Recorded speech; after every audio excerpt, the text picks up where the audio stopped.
Halo semua, saya Niken. Teman-teman, beberapa waktu yang lalu saya menerima sebuah DM di sosial media saya. Saya bacakan dulu ya isinya. Dia bilang begini, "Kak, tolong buatin video yang kecepatan normal dong. Susah bener mau ngikutin kalau kecepatan. Kan mau dibuat belajar juga, pemula nih." Sebelumnya makasih yang sudah kirim DM ke saya. Sebenarnya saya tidak bermaksud untuk membuat video saya jadi susah diikuti dan susah dipakai untuk belajar, karena sebenarnya channel yang saya buat ini kategorinya adalah channel pendidikan. Jadi memang saya berkeinginan supaya video-video saya bisa dimanfaatkan untuk belajar menggambar ataupun belajar anatomi.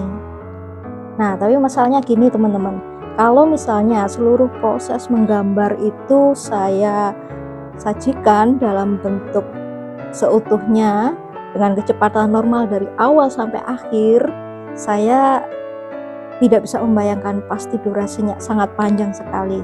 Karena membuat suatu karya gambar itu memerlukan proses yang tidak sebentar. Nah, itu kan tidak mungkin kalau dijadikan semua dalam satu video dengan kecepatan normal diupload ke YouTube. Tapi untuk masukannya yang tadi bagus juga ya. Jadi oke lah, kali ini di video yang sekarang ini saya buatkan proses menggambar yang saya lakukan dengan kecepatan yang masih bisa diikuti. Mungkin hanya saya percepat 2 kali saja sehingga teman-teman tidak kesulitan untuk mengikutinya.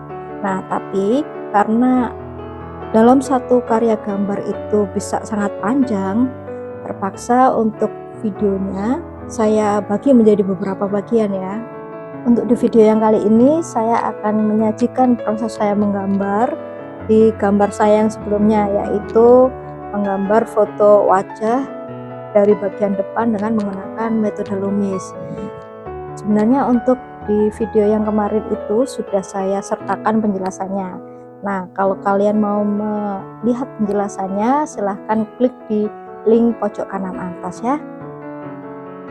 Oke, nggak usah kelamaan. Siapkan kertas, pensil, dan penghapus kalian. Mari kita menggambar. Yuk!